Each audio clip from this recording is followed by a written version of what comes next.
What's going on, everybody? Welcome back to another episode of Gaming with the Broscast, episode 291. This is our Game of the Year special, one of my favorite podcasting times of the year. My name is Harrison. I'm joined by my brother Nick, as always. Nick, how are you doing on this last podcast, this last Monday of 2025? What a year. What a year. I'm very excited. Very excited to talk top 10 games of the year. I've been tinkering big time with my list. Yeah, I've been tinkering all week, and this morning I kind of was working and I pulled my list out and I was like, just doing a little bit more tinkering. A little bit tinkling. a little tinkling too. Got some honorable mentions down that we'll talk about here very, very shortly. But yeah, it's always exciting time. And again, the way we kind of do this is, I know some websites and podcasts, they'll argue like what should be. We just do our individual lists and then we talk through them. Yeah, we talk through them. So we'll probably have a lot of duplicates. If one thing shows up on the list, we'll definitely talk about it again if it's on the others list. So, but Nick, before we dive into that, there wasn't a ton of news this week. I guess we can say that Vince Zampella passed away over the course of this last couple of weeks, which is very sad news. Obviously, he's one of the main creators of I don't know if he was the main creator of Call of Duty, but definitely like Call of Duty 2 and up. Like definitely like from 4 and through Modern Warfare, Modern Warfare 2, like back in 2007. Yeah. Very, very sad news, very sudden. Obviously, he at this point, everybody knows he died in a car crash. And I will say, I think people need to just not speed. Like nothing comes good out of, especially like where he passed away at. It was like right out of like a tunnel and there's like a crazy curve. Yeah, it was an insane video.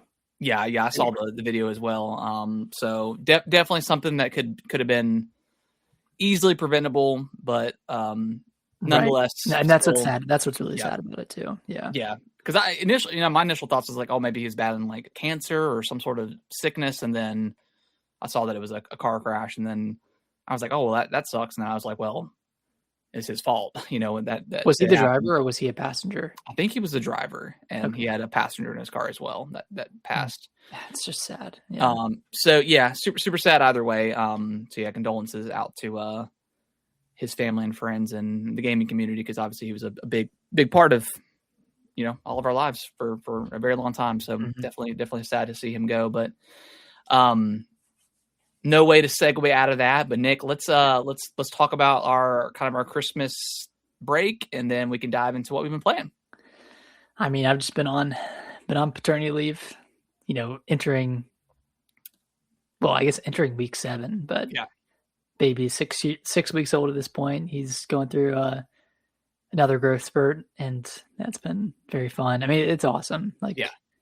Seeing everything he learns every day, and like every day is new, and even though every day feels the same, it's like there's still something new every day that's exciting. And of course there's frustrations and for sure that kind of stuff, but it's all really rewarding. So it's been great. It's all worth it. It's definitely not easy, and it gets to the point where when a couple months in, like it gets pretty like, you've had time to adjust, and the schedule starts to work out a little bit better. Hopefully, he starts sleeping a little bit better and sleeping longer, and not feeding as much.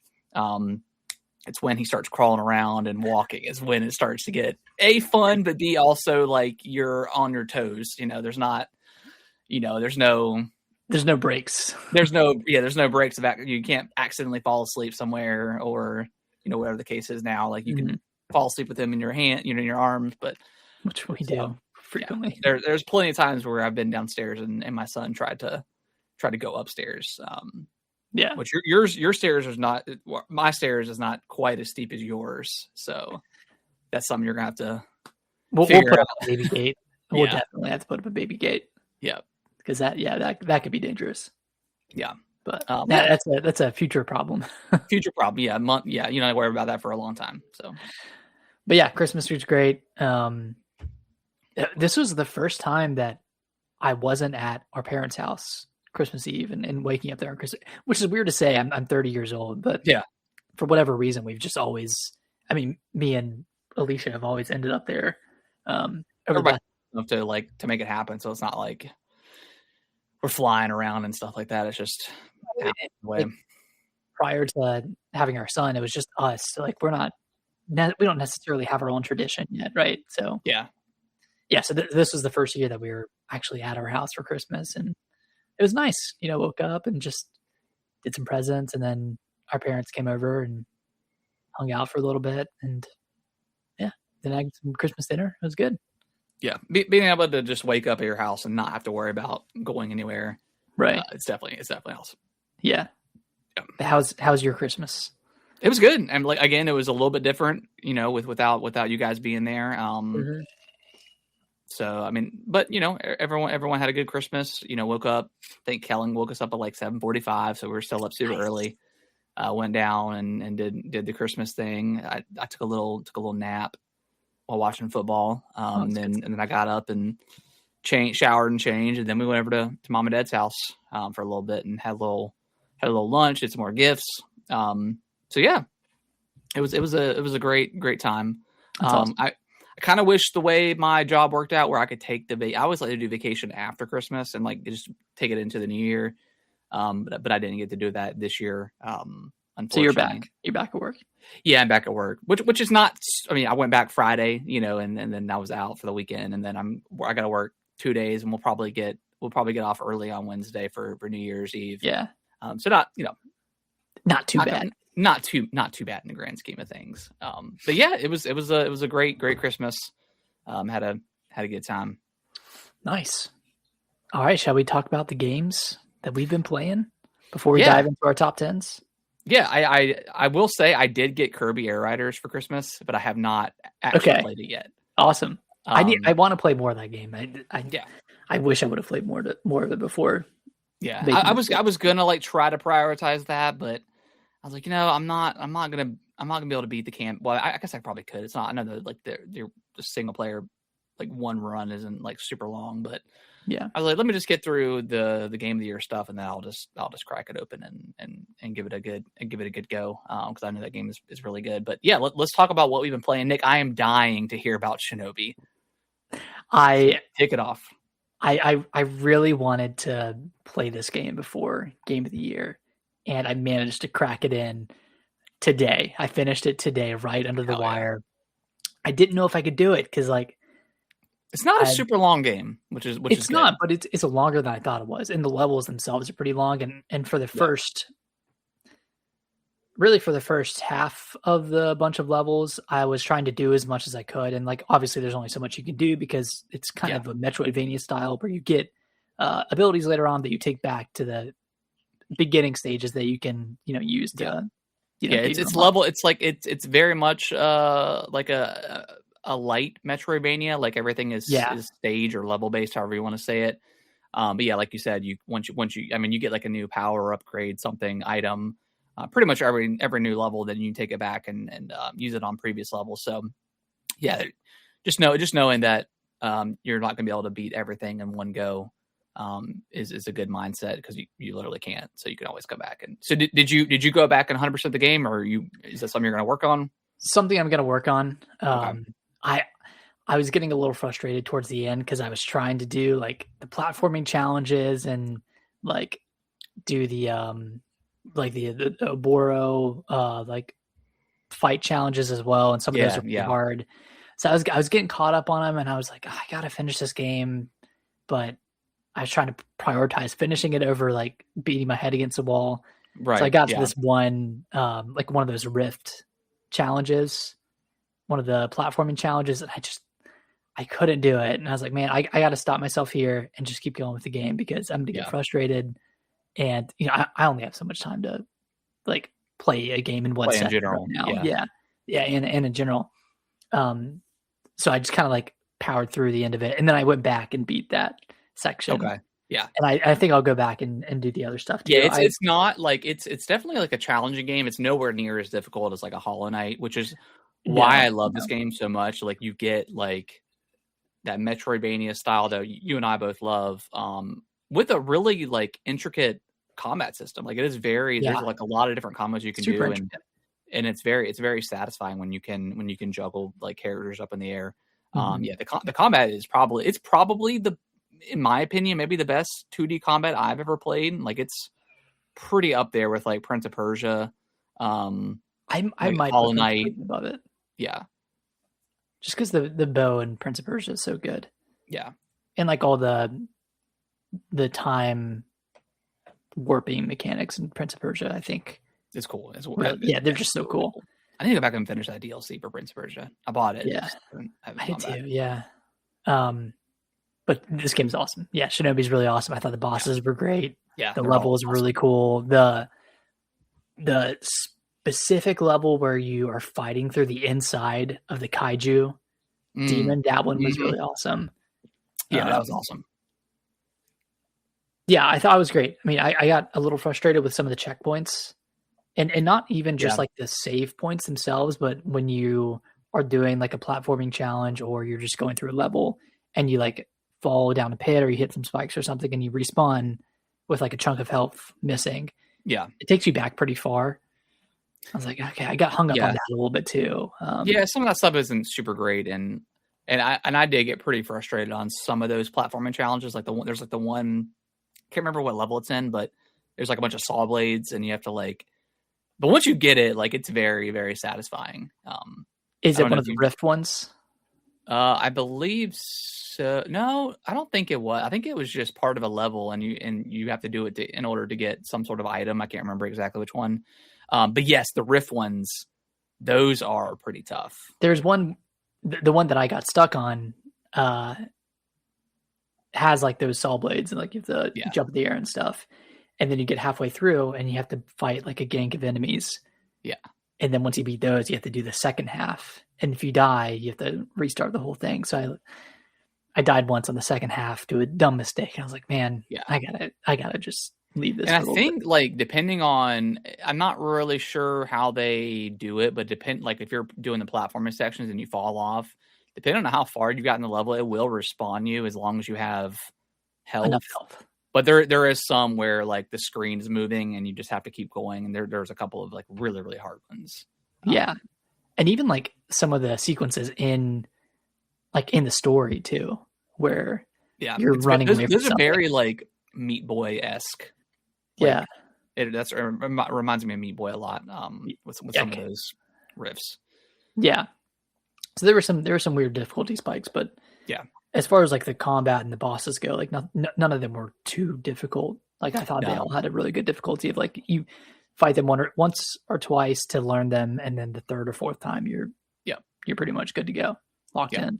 Yeah, I know 100% that game. So like if I can do it, like I know you can do it because it's like I get way more frustrated. I think with some of that stuff. You get more frustrated with platforming stuff. Yeah, exactly. Than I do. I got old man hands, man. Shut up. No, you don't. But yeah, Shinobi is excellent. I love the game a lot. I'll talk about, let's see. So I briefly played maybe a few hours of System Shock. I ended up picking that up. I really, really like this game. I am itching to go back to it. I am waiting for patched it yet. So I did see when I logged into my Switch the other day, there was an update to System Shock, but then I went to Night Dive Studios Twitter and they haven't updated it yet. So I don't know. So I need to try it and see if it. But yeah, like the level design, it's very BioShocky, very very Metroidy. Like you're intertwining the levels and stuff like that. And I think there's different like levels of the ship. So I'm just in like the first main area. Very atmospheric. Nice. The enemies do look a little goofy. Like they're not quite like realistic looking. They're more of like on the cartoon, not cartoony, but like they're just their proportions are a little bit funky. But other than that, like the game's a lot of fun. It's very very BioShocky. Obviously. But yeah, the frame rate is not super super great. That sucks. Which irritates me a lot because we know that the Switch 2 is powerful enough. So I don't know if it's just laziness or if it's just they're not able. Final Fantasy 7 running on Switch 2. And that's what I was like. So I played through Final Fantasy 7, played through that demo, and I was kind of blown away. I was like, man, this runs except like I don't know if this is pure 60, but like it feels really, really damn good. I didn't have any issues at all, and then I'm sitting here playing through a first person game that doesn't have a lot. Like maybe 3 or 4 enemies come at you at a time. It's very, very slow paced game. Like like a BioShock or a simulation style game like those. So there's no reason why it shouldn't run at a solid 60. I know. Just kind of inexcusable at this point. And I know that a lot of these developers didn't get Switch 2 units until this year. But if you put out a product that's not up to the standard of what we know the Switch 2, just delay it. Because there's supposed to be a day one patch that came, but it's obviously not day one. So delay the game. And I know you want to get out there for Christmas time and holiday sales, but I mean, it came out on like December 18th, so it's not like, they didn't release during like Black Friday or something like that. So I don't know. I think inexcusable to me at this point. It would have had a better splash if it came out in January and had better reception. Yeah. But that being said, like I like it. And the frame rate isn't so bad that it's unplayable, but too many times I've played through video games because most of the time we get them day one, and a month later or a couple weeks later, a patch comes out where it makes the frame rate better or fixes something. And too many times I've missed out on that, and I've had to play through the game and enjoyed the experience, but it could have been a better one. Something like Ori and the Will of the Wisps, incredible game. But that game runs so much better now than it did at launch. Like just opening up the menu, opening up the map, killed the game. Like 3 seconds. Like it was ridiculous. So yeah, very, very frustrating. But just gonna wait and see, make sure that patch comes out so I can enjoy it for how it's supposed to be played. But makes sense. Yeah, it's good so far. You want to talk about Crow Country? Let's talk about Crow Country. This game is on sale, or I think it's still on sale, but I picked it up maybe 2 weeks ago, and I've had my eye on it for a while because it looks like, I mean, it's inspired by like old school Resident Evil games on the PlayStation 1, and then it looks very similar to Signalis. I mean, not art style wise, but like gameplay wise, it looks pretty similar. So if anyone's a fan of horror games, like a PS1 like Resident Evil kind of game, exactly, and it takes place at this theme park, and you're playing as she's a detective, right? Or like a junior detective or something like that. Obviously, like the end after the revelation, but yeah, pretty revealing, yeah. But you play as this girl going to this theme park that's been abandoned, and you're trying to kind of, you have a motive, but the player doesn't know what that motive is.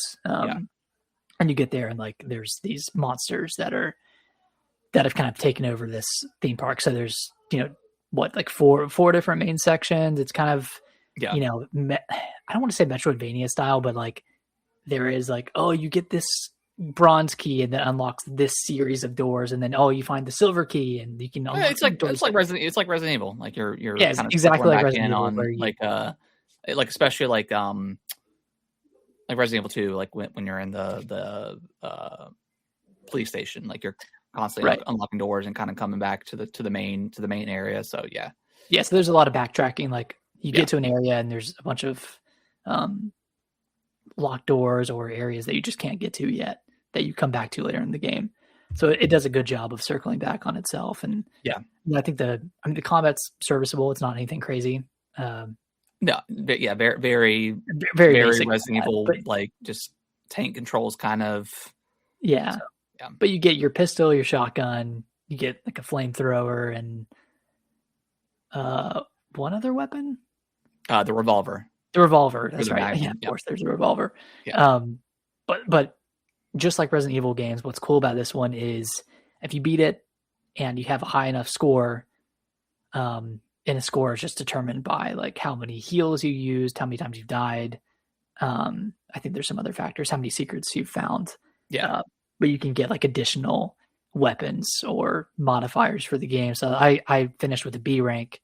So I got a crowbar that I can use in my next playthrough that I can use to bash open boxes instead of having to use ammo. Oh, that's cool. So it just kind of adds to that replayability. And this game's super short, like 5 to 6 hours, maybe. I think I finished it under 5. Yeah, I mean, I literally knocked it out. I think I started playing maybe Sunday night, last Sunday night, for like maybe 30 minutes, and then I went to bed, and then I woke up the next day, and I think I beat it that same day within a few hours. So yeah, it's super short, but I think a really intriguing story. Yeah. Yeah, I really like this game. This is definitely up my alley. Very, very Signalis, like you said. Obviously, throwback to the original Resident Evil games. So yeah, it's definitely worth people's time. Yeah, and I think it's still on sale for like $11 right now. So yeah, I think it's well worth it, especially with the replay value of trying to get like S rank or S plus rank. Yeah, if you want to shoot after that. But yeah, great game, Crow Country. Yeah, it's awesome. All right, let's. I don't think we talked about this. I think this happened over Christmas break, but I beat Silksong finally. That was kind of the only. There's a couple other games that I want to maybe go back to eventually that are just not going to make it on my top 10 list. Just because like I like to make sure I finish games before I put them on a list. And Silksong was definitely one of those where like I put 50 plus hours to the game. I'm right there. So what I did, I spent like an hour and a half grinding the stupid, like the tool thing, so I can get the shards or whatever. So I grinded those up, made sure I had a ton. Then I had used all my cash or whatever it's called, and bought a whole bunch of the cluster of the shards. So yeah, I could use those if I needed to. And then I beat the boss.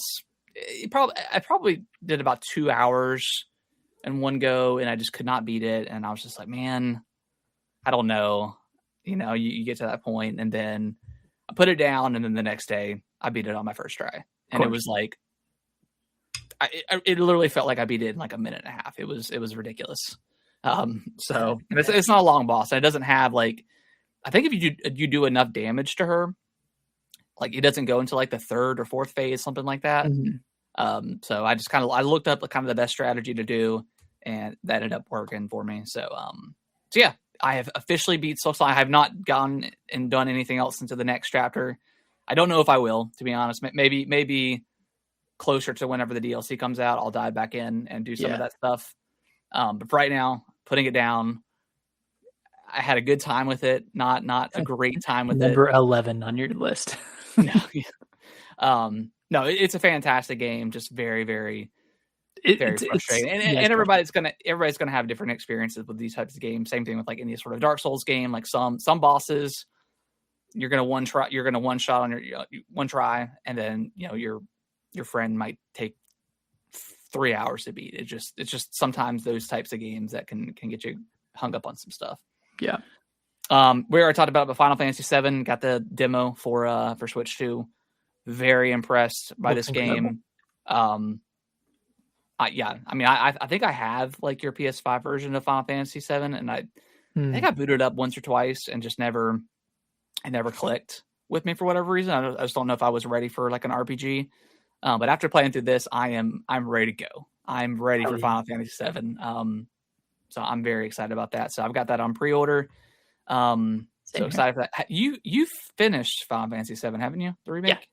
Okay. Yeah. It's a great game. Yeah. Yeah. And you're picking up for Switch 2 as well? Got the physical pre-ordered. Yeah, that's what I got. Get those magic cards. Yeah. So yeah, I cannot wait for that. Just this year, like I know like there's going to be so many Switch 2 editions coming out. So many Switch 2 versions of games that we've already probably played in the past. I mean, we've already talked about Expedition 33 and Metaphor. So a lot of great games that could potentially come to Switch 2. And if stuff like Star Wars Outlaws runs good, I know you probably played just a brief amount of Assassin's Creed Shadows, but if that runs really good, like I don't have any problem, or I shouldn't have any. What's the word? Concerns. Yeah, concerns about anything that comes to the Switch 2 going forward. And I guess Resident Evil Requiem is like the next big one. If like that runs well versus all the other stuff, or good enough, Switch 2 may just be my main platform going forward. I think same for me. Yeah. Yeah. Also, I forgot to mention, but I picked up Cyberpunk on that crazy sale, the crazy kind of messed up sale. What it was like the error in the sale was supposed it was like $17. It was like an 85%, 87% sale. It's supposed to be 40% off. Yeah, they did correct that. But it was on the eShop for like 5 or 6 hours, 7 hours, something like that. Yeah. And then obviously they corrected that, and then they switched it. I think it's now $40. So yeah, $40. But they said they would honor anyone who bought it at $18.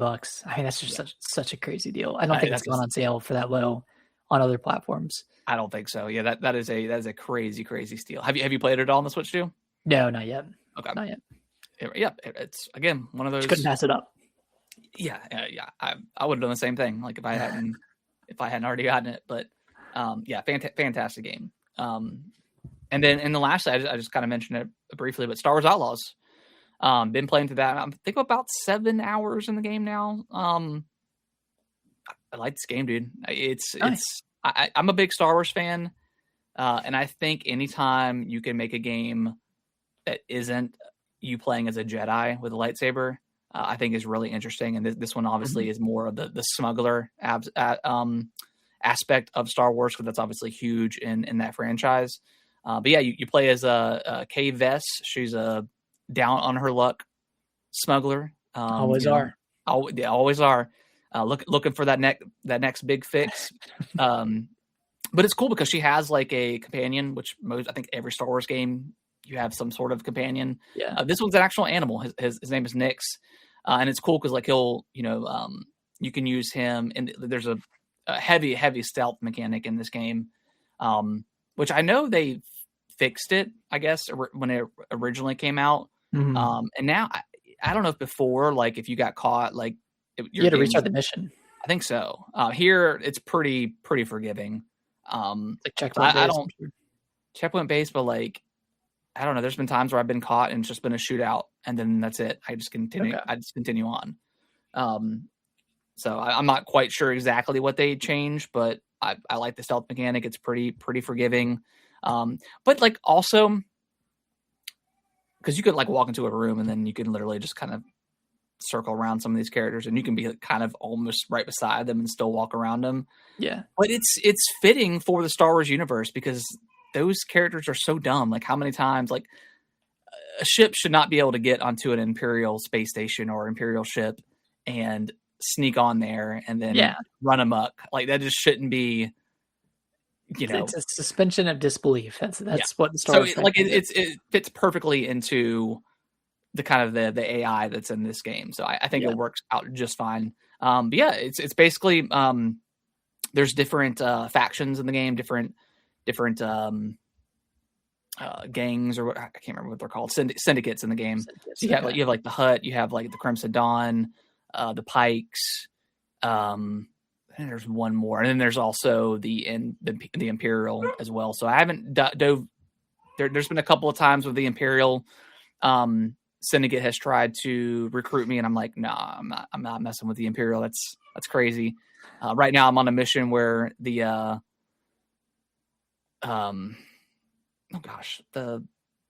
what's the good guys? I guess the Resistance. They've kind of they're trying to recruit me to come in. But so it's one of those systems where you'll do a mission for the Pikes, and at the very end of the mission, sometimes something happens and you can double cross them, or you could say no.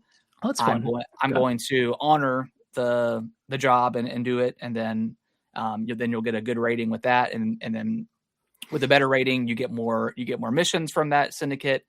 You can freely walk into their base, and if you have a poor reputation with said syndicate, you can't just freely walk into the base. If you need to do a mission or something like that, you have to sneak in. So it's very, very. There's the Assassin's Creed element to it. There's a lot of traversing, jumping, climbing. So it's pretty cool. And I've only been to 3 worlds now outside of like the main area where you start. And 2 of them are kind of more of like an open zone area. And then the other one was just strictly like Starfield, flying in, you're going to a city, and then that's it. Okay. The 2 other ones I've been to, you fly into the city, but then you can travel out, and there's a bunch of missions you can pick up. There's a lot of like treasures to be found. And you do get a speeder in the game like pretty quickly. And I'll tell you, this is probably one of my favorite ways to traverse in a game. I'm not going to say ever because it may just be recency bias, but it's very fun. I mean, I played the demo with the speeder, and you get the speeder in the demo. And that thing is awesome. I will say it's really good to summon and to drive on. Yeah, because you can summon it, and it'll come right up to you. You get on, you can upgrade it to get speed boost. You can jump. There's a lot of like ramps just out in the overworld that you can just kind of ramp off of. Kind of like Metroid Prime 4. Exactly. Yeah. Well, this world's a little bit more detailed than Prime 4's, but yeah, this game is very, very good. I would definitely recommend it if you're a Star Wars fan. Runs well. It runs very well. It's crashed twice on me, and I could see it coming a mile away when it happened. Okay. Some of the textures around me went flat, and there was no texture at all. And then it would just crash. But the game auto saves like all the time, so it's not really a big issue. So that's happened twice to me. Other than that, frame rate, I don't know if it's 60, but like it's between 40 and 60, maybe. It runs very, very well, and it's a gorgeous game. Like I am very, very impressed by it being on the Switch too. So, yeah. Dang. Yeah. I might have to pick this up. Yeah, it is excellent. I think it's on sale right now for $40 too. Probably be even cheaper next year. I mean, Ubisoft. Yeah, Ubisoft. You just got to hold the line. I mean, honestly, if anyone waited for Mario and Rabbids Kingdom Battle for this long, you can pick it up for $6 right now. Insane, just absolutely insane. It's crazy. So yeah, it's very. I think Ubisoft gets a pretty bad rap. And I said we do it all the time. Like we'll talk kind of trash about Ubisoft, but yeah, Outlaws is great. Like I want to play Assassin's Creed Shadows because I've heard good things about that one. Yeah. So yeah, excellent game. This came out, was it last year that it actually came out? 2024. Yeah. Okay. Yeah, I could definitely see it, like everything said and done. I could definitely seen it being on my list last year. Dang, because it's pretty good. There's a ton of missions to do. You can upgrade everything. You can upgrade your blaster, and then also like the dog fighting when you go into space. It's very much like Starfield. Like you go to the spaceport, and then you fly out. There's a cutscene which you can skip. But once you're out in space, there's like there's a lot of debris around, like a ton of spaceships, and you can just fly in and collect, spaceship parts or whatever, so you can upgrade your ship. And the dog fighting itself is, I don't remember hating the dog fighting in Starfield. It just wasn't great, but I feel like this is a lot better than that was. I'll have to go back and, well, probably not, to be honest, to Starfield to compare it. But I really enjoy the dog fighting in this. Nice. Yeah, it's a lot of fun. So yeah, overall, I would say it's a high recommend for me. All right, I might have to pick this up then. Oh yeah, I'm gonna finish the demo because the demo is like 3 hours. Oh yeah, so I'll finish that sure. and then see if I really want to keep going. That's awesome to hear that. So I've only played a few minutes of the demo. For whatever reason, does it start you at the very beginning of the game and then? Okay, gotcha. Yeah, it's one of those like, here's the first couple of hours, and then you can transfer your save. Okay, yeah, do that because I think the game really starts to open up. I think about the time you get the speeder, and then I think you have to go into that first city or town, and then once you start messing with the syndicates, that's where it really starts to kind of open up, and there's a lot more stuff for you to do. So I would say once you get to that point, and if you're liking it, you're probably gonna like it. Cool. All right. Other than that is everything that I have been playing. Shall we jump into a recap of our 2024 lists? Let's do it. I don't think I can share it on the screen, but we'll go down. I think I have mine up on my end. Okay, I will start with you, and then you just tell me how you feel about it, and then we'll talk about it. So, Nick, for 2024, you have at number 10 Mario and Luigi Brothership, number 9 Stellar Blade, number 8 Animal Well, number 7 Dragon's Dogma 2, number 6 Black Myth Wukong, number 5 Astrobot, Number 4, Balatro. Number 3, Prince of Persia. Number 2, Silent Hill 2 Remake. And number 1, Indiana Jones and the Great Circle. How do you feel about your list? Would you change it at all? If I had played Metaphor back in 2024, obviously that would be number 1. Absolutely. I think I would bump up Silent Hill 2 above Indiana Jones, and then I would swap Stellar Blade with Black Myth Wukong. Okay.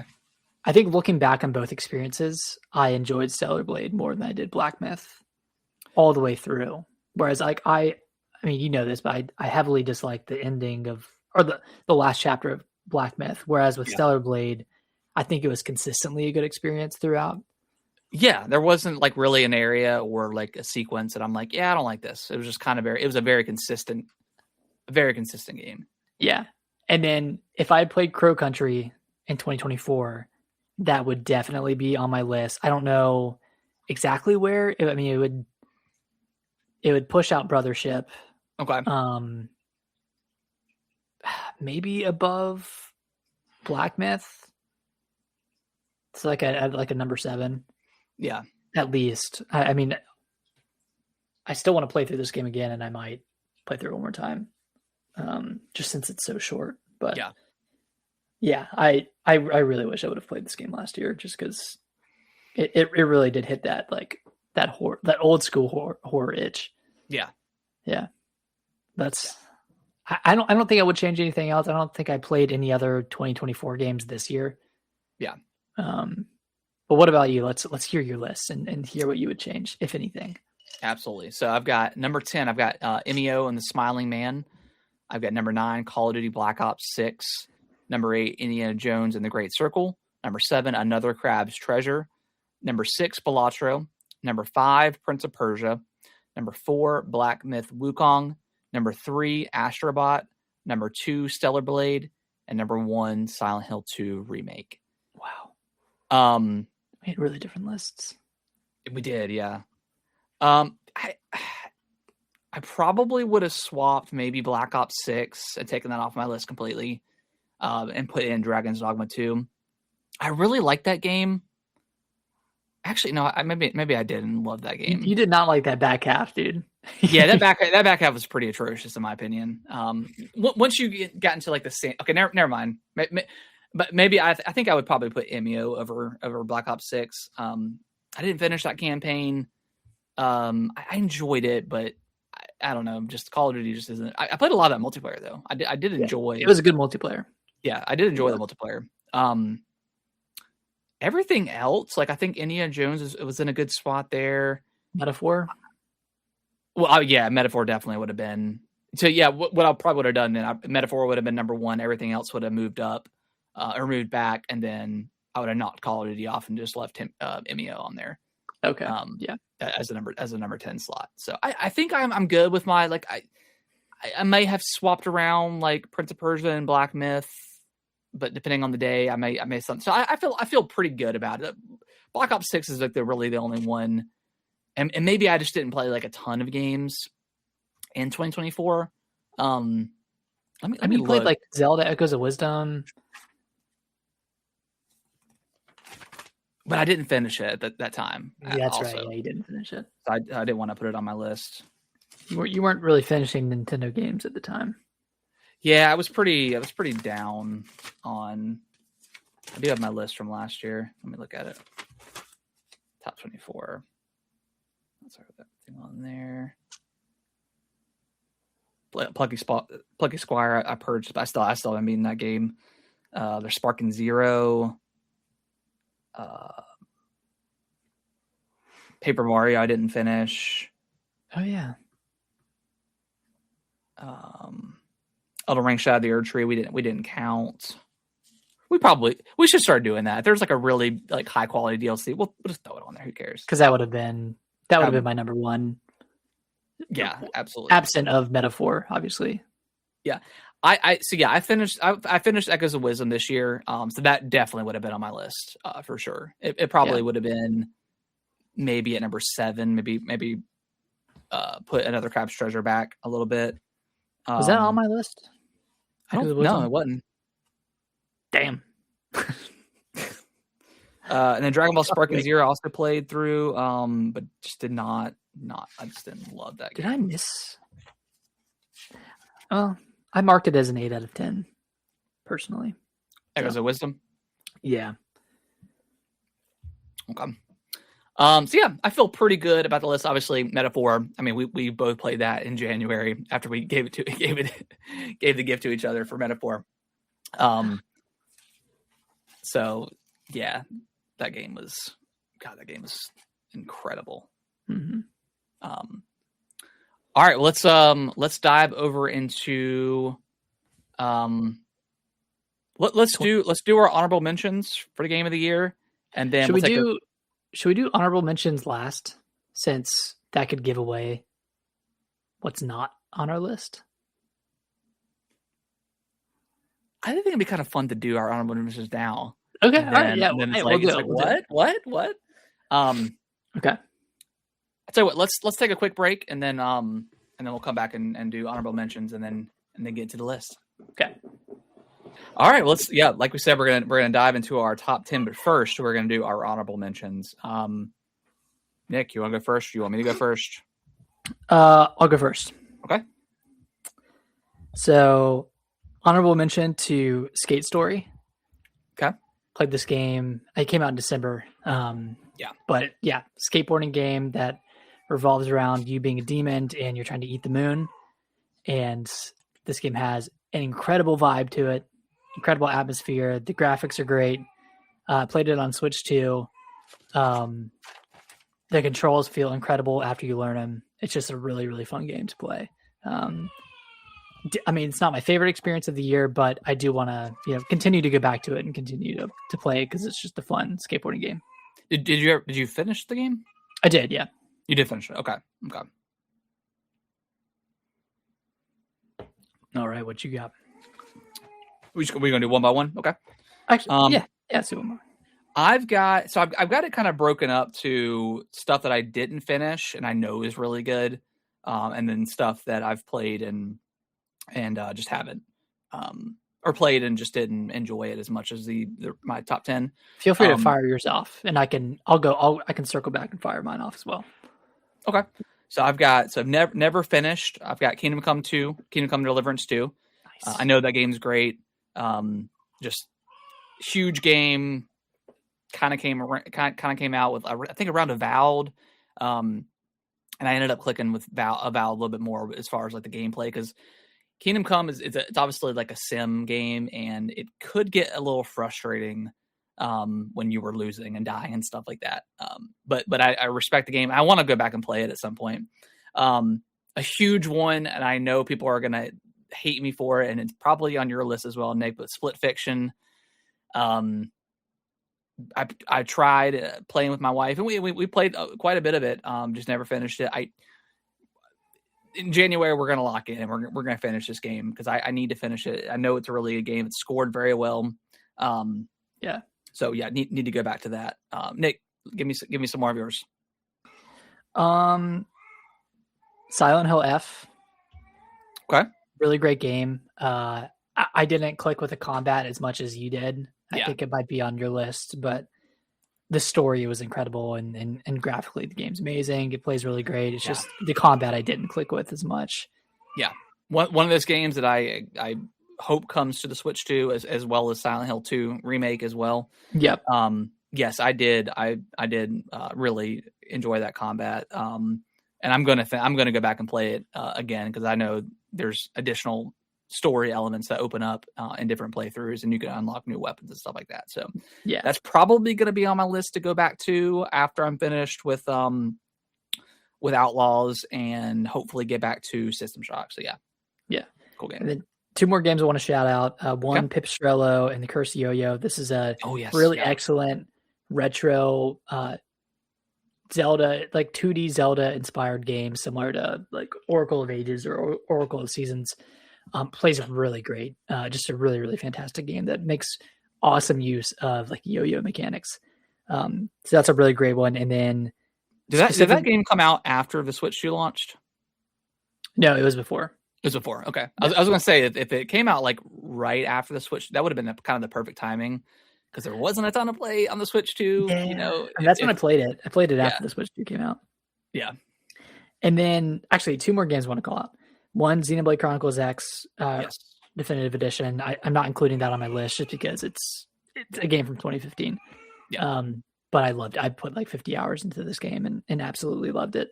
Yeah, that's one I'm waiting for the Switch 2 patch. It needs a Switch 2 patch desperately.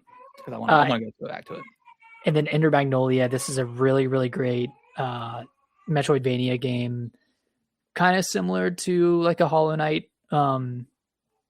Just really, really great combat mechanics in this one, and a great sequel to Ender Lilies, which came out a couple of years ago. But that is also an incredible game. Both these games have really, really great bosses. Yes. Sorry, my son's crying in the background, so I apologize. Okay. All right, you got any more honorable mentions?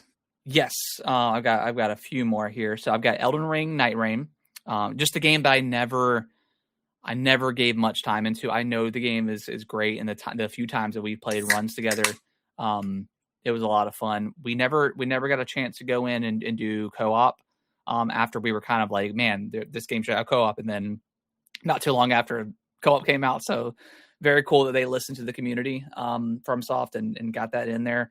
I want to go back and play it. I know they just had some DLC that just came out earlier this month, so I need to go back and play it and try it out. Another honorable mention: Cyberpunk 2 on the Switch 2. Finish that game. Got to finish up the DLC for that. But man, am I glad that this game came out on the Switch 2, because I think this is one of the best games of all time. I really do. I think it's fantastic. It's a shame that it launched in such a state that it did back in 2019 when it came out. It was a pretty mediocre, very subpar experience. And even on the Switch 2, like the game runs very well, like a pretty consistent. I think it's 40 on the Switch 2. Mm-hmm. Very consistent on that. Story is fantastic. Obviously the characters are fantastic. Johnny Silverhand, awesome character. So yeah, I can't wait to get back into that DLC, but I want to give that one a shout out. Star Wars Outlaws, obviously I'm very few hours into that game, but I know this game is going to be great by the end of it. So that's what I'm currently playing. Mario Kart World. I know this game is going to get better over time once they add DLC and more tracks and whatever the case is, but I think, and maybe it was just an impossible ask from Nintendo, but coming from what Mario Kart 8 was, having 10 plus years of the game, getting bigger and bigger with all the DLC tracks, I just didn't feel Mario Kart World did enough to change or have a huge difference from Mario Kart 8. I know there's the jumping mechanics and some of the grinding and stuff like that, but that wasn't enough for me to feel justified in picking this game up. Granted, I got it on sale with the bundle, but I would never recommend this game ever for $80. It's just not worth it. I think it's more of a $50 experience, to be honest, or 60, whatever. Yeah, I think so. Again, I think this game will get better over time. I hope it does. We've talked about it a lot on the podcast, where we feel like they're dropping the ball with some of the advertisement they could use in their game, like they do with Smash. Bring in some of the Metroid characters, bring in Samus with Viola. You know, why wasn't they added Donkey Kong skins and then track whenever Bonanza came out? Really feel like they dropped the ball with that. Maybe they'll start doing that with this game. I don't know. Probably not. But who knows? And then last up, Pokemon ZA. I did finish this game. I enjoyed it. I enjoyed it for what it was. I think the combat is a lot of fun in this game. Everything else, the exploration, the city, very dull, very boring. Yeah. It's not it is not what Pokemon is. Pokemon is about exploring the lands far and wide that we've said in the past. And we're stuck in a city that's the most bland city I think I've ever traversed in a video game. Very, very boring. That being said, I like the story. Probably one of my maybe favorite stories of recent memory from a Pokemon game. I thought it was actually pretty good. So yeah, solid Pokemon game. I think I liked it a lot better than I thought I was gonna like it. And here I am again. Every time I say that I'm not picking up a Pokemon game, I always end up folding. Reel me back in. But it's a good game. It really is. Game. Yeah, it's a good game. Yeah. Any more from you, Nick? Are you done? I mean, yeah, I would also call out Legends EA. UFO 50. I know that game technically came out last year, but I had a ton of fun with that one, and I still need to play the rest of the games. I think I've only played 35 of them. I need to jump into the rest of them, but that was an incredible experience as well. Yeah. I think I'm ready. If you are. Yeah. Xenoblade Chronicles X, again, another, you talked about it already. Bravely Default, Flying Fairy. I do love Bravely Default. I do want to go back and finish it. But it's just a remaster.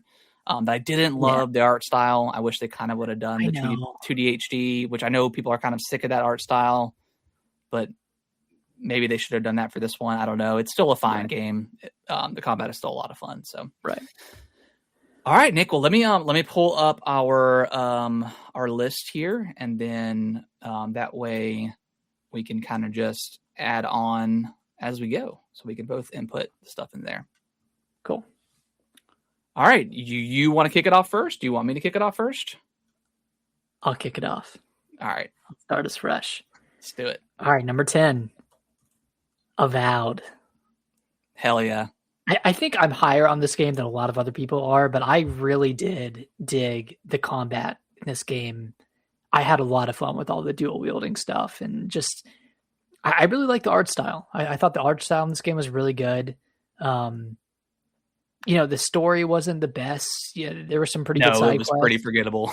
Yeah, pretty forgettable story, but I did really love just traversing the lands and finding like all of like the parkour elements of this game were really fun, like climbing up stuff and finding those secret chests. That was kind of the most fun I had with the game was searching for all those. So we can full on talk about this game because this is my number 10 as well. Oh my God, perfect. Yeah, I was kind of debating if this was gonna be a number 10 or not, or maybe something else, but I wasn't quite sure. But yeah, I think the parkour alone and like just the combat experience, probably my favorite. Like out of all the Elder Scrolls game, this blows those games out of the water in terms of like the combat itself. For sure, it's like Call of Duty meets Elder Scrolls. Like it's so fast paced, plenty of options to like dual wield with the wands and stuff. Like just. Mm-hmm. So much fun. A lot of those side quests were like really cool. Again, like you said, the story was pretty forgettable. Like side characters were pretty forgettable. Yeah, like there's definitely some moments like in the game where it's like, oh, do you want to blow up this? I don't know, this shrine. It's going to kill a lot of people or not or whatever. So they threw in those moments, and then at the very end, it kind of like came together, very similar to like the end of BioShock 1, where it wasn't even like a cutscene. It was just like a bunch of images that showed, like, and it was very kind of like a bunch of JPEGs, very lackluster. So that was kind of, obviously this was a little bit more intricate than BioShock, but it kind of gave me those vibes. But outside of the story, I loved every bit of this game. Just each biome or area was unique and different. I don't think there was one that I necessarily disliked, I would say. I know we did a podcast about ranking them. I think the second area I would put at the bottom. That's the deserty area, right? No, it's the darker area, like the swamp. Oh, area. That's right. Yeah. I would put that one at the bottom, but all the other ones I thought were really good. Yeah. Nice. Well, do you want to do number 9? Sure. Yeah. Pull this up real quick. All right, number 9. I think this is where our list starts to deviate a little bit here. Doom, The Dark Ages. Very nice. I forgot about that one. Yeah, I think you should definitely go back and play it at some point. Obviously, you don't have Game Pass right now, so maybe not. But yeah, I think this is an excellent Doom game. I think if you liked the other Doom games, Doom 1. 2018 or whatever, and what's the second one called? Doom Eternal. Sure. I think this may be. I think I like this one the most. Obviously, this one's kind of set in the medieval times. it's very funny how they treat the Doom guy, that he's like this god, which I guess he really kind of is, but just like the sound he makes when he runs, like you just feel incredibly powerful when you're playing as him. I wish they kind of made those sound effects for Master Chief in Halo, just that thumping like sound, but the combat is excellent. It's obviously very, very like the other two Dooms, where you're unlocking new weapons and you're going back to areas and finding secrets and stuff like that. Yeah. And I found myself more often than not trying to get most of the stuff. I didn't necessarily like, if I missed something, I wasn't mad, or I wasn't necessarily going to go back for it. But while I'm in the level, I tried to explore the best I could. That being said, I feel like some of the shortcomings of this game are like when you're the giant, when you're in the giant like mech, it doesn't feel super great. It almost feels like an Xbox 360 game in a way, like back in Gears 2, I think, when you're controlling some sort of giant mech or tank or something in that game, where you're just kind of mowing through enemies that are tiny on the screen. It kind of felt very similar to that. And then like the space stuff with the or not space stuff, but like when you're flying the vehicle, that was okay. Most of the time you ended up just shooting a part of a ship and then jumping on the ship with Doom Guy and doing some very familiar stuff and then getting out. But yeah, overall, I think this game was very, very good. Nice. All right, my number 9 is Chronos: The New Dawn. Hell yeah! Quite frankly, I was just blown away by this game. The survival horror mechanics in this are so good. It's a difficult game. I think they're adding in like a difficulty modifier for it now to make it a bit easier. Yeah. But I just had so much fun with this game on the Switch too. Very atmospheric. Yeah. The weapon upgrades are really great. And I just enjoy it. I mean, the story's kind of confusing and obtuse and doesn't make a ton of sense, but it is very classic. It has that very classic survival horror feel. It reminds me of like a better version of what was that horror game that came out in 2022?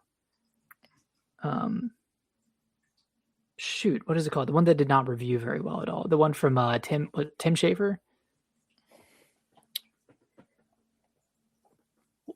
Do you remember? Schafer. Wait, is it Tim Schafer? The Dead Space guy. Oh, you're talking about Callisto Protocol. Callisto Protocol. Yeah. No, that was not Tim Schafer. I know you're talking about though. Yeah. Yeah, my bad. Yeah, it feels like a better version of that. Just kind of executed a little bit better. But I really love this game. I love the gunplay. Again, just super atmospheric. Yeah. Upgrades are great.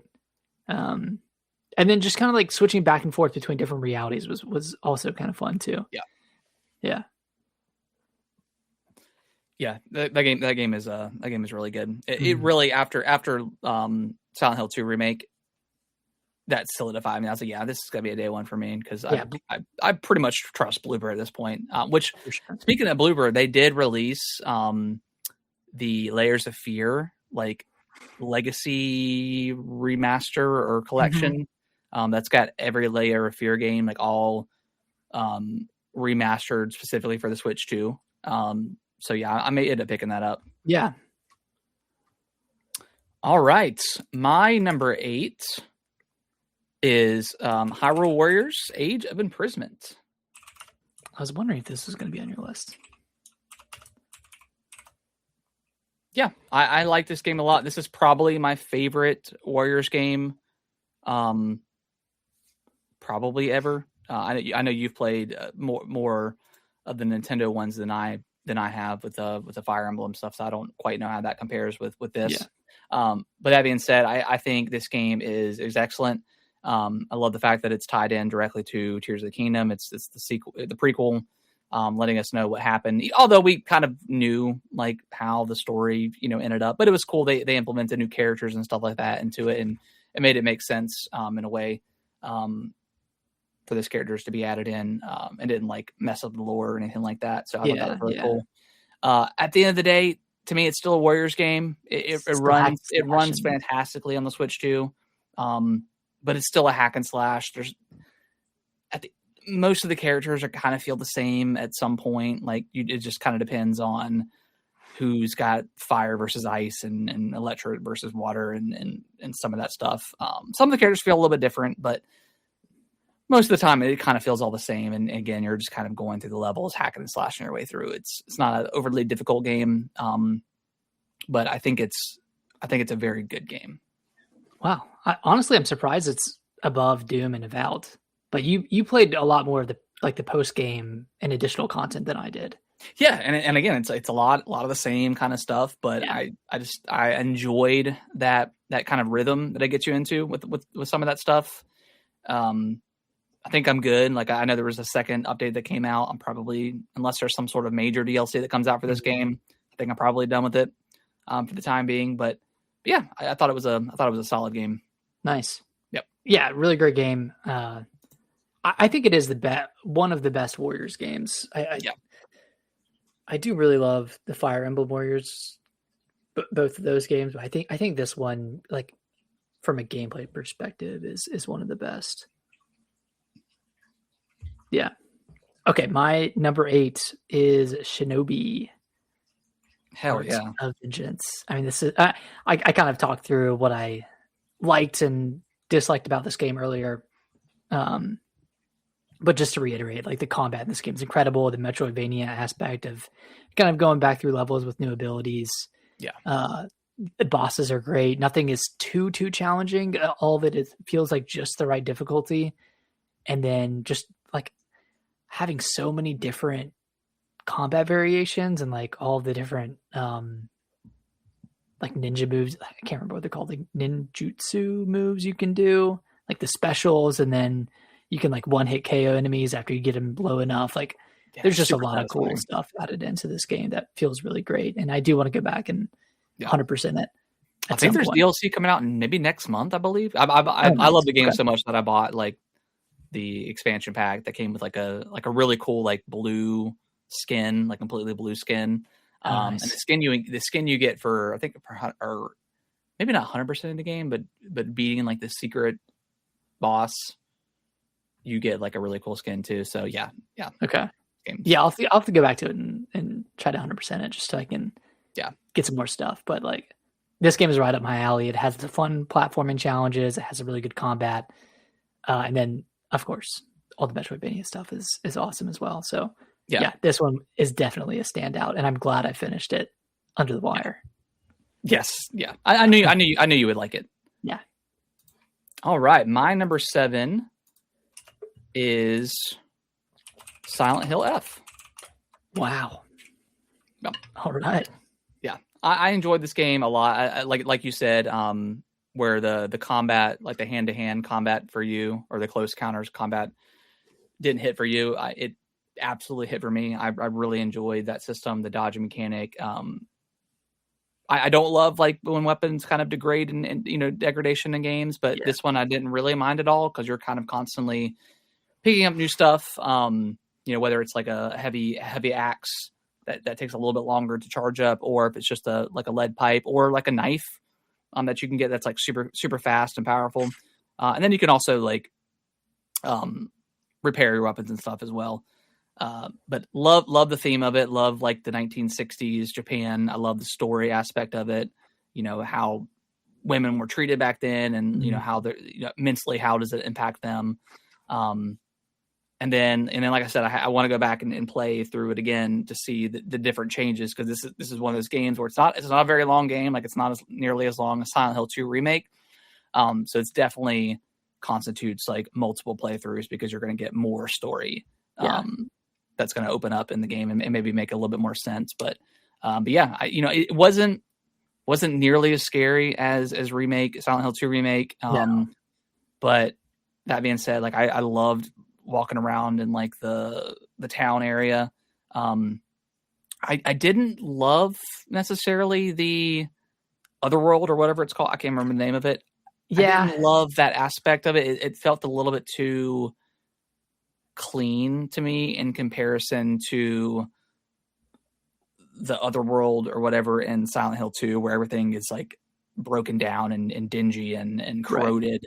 Right. So I in comparison to that, like I didn't love it as much. But like some of the unique combat you get in that other world is really, really cool. And the self-mutilation that starts to happen on later in the game is very jarring. It's not like overly grotesque because it's one of those things where it's kind of happening off the screen, but sometimes that's more effective than actually seeing the stuff as well, because you kind of just have to picture in your mind what's actually happening. Right. So that stuff is pretty gross. Yeah, I think it's a great Silent Hill game. It is. Yeah. Maybe if I would have played through it another time, it would have changed my overall thoughts. I thought it was great, but had the same qualms you do. All right. My number 7, Blue Prince. This is kind of a how to describe it? Like a 3D roguelike game where you're in a house. You're like kind of like the heir to a house, or you're getting the opportunity to explore a house. And whenever you open a door, you get presented with 3 options, 3 room layouts that you get to choose from. So you're kind of like choosing specific room layouts so that you can make your way up to the 50th room all the way on the north side of the house. So you're kind of like, it's almost like building like a snake path to get up to the north side of the house. And sometimes you will draw rooms that have dead ends, like you draw a closet and you can't go anywhere, but you get items or you get extra steps or something. So there's a give and take there of like, oh, like, do I want to end, in my path this way so I can get items, or do I want to try to continue as long as I can, build a bunch of hallways and, multi-door rooms, like a bunch of bedrooms and stuff. And then the story as well is very intriguing. Piecing everything together very slowly and over the course of many, many runs is a lot of fun. There's a whole lot more to the story than I've played. I've finished the game, but there's, probably another 50 hours worth of content in there if you do choose to keep exploring, because there's just a lot, and it's all very kind of complicated to figure out. Yeah. This will be probably one that I pick up when it comes to the Switch 2. Yeah, this would be the perfect Switch 2 game. I wish it would have come out on the Switch 2. I think I played this on on Xbox phone or whatever it's called. Playing it streaming on my phone, and that lended itself really nicely just because it's kind of a chill game. Yeah. Cool. Yeah. All right. My number 6 is Chronos: The New Dawn. Same but different. So, very, very kind of similar to like Silent Hill in terms of like survival horror, but I think I just like this one just a little bit better, obviously because it's got the guns and the weaponry and stuff. And I think a lot of the weapons are a lot of fun. Guns and a ball in it, Yeah, guns and a ball. But yeah, I just pretty much everything that you said earlier about the game. I love the atmosphere of it. Love the survival horror elements. It is very like more so. I would say it's more so survival horror than maybe like some of the newer Resident Evils, where it's like you're pretty limited with like ammo and stuff like that. It's pretty the hand-to-hand combat is not the greatest. I wish that was a little bit better, and I wish there was like an actual dodge mechanic that would have been nice in the game to be able to do that. I think that was intentional though. Yeah, maybe like kind of old school, no dodge. You really got to set up your shot and stand your ground. Yeah, and that's the kind of one of the unique things with like the weapons is like you can either charge it to do more damage or just kind of fire as fast as you can. But so it's kind of give and take with that kind of stuff. I think charging is really the way to go because you'll conserve your ammo. But you unlock a lot of really, really cool weapons. I think the story, it takes a while to get going. Like it takes a while for there to actually be like an actual cutscene with characters and stuff like that in it. But once the story gets going, I think it is pretty intriguing. Mm-hmm. So yeah, I think I would definitely recommend it for anybody that loves survival horror games.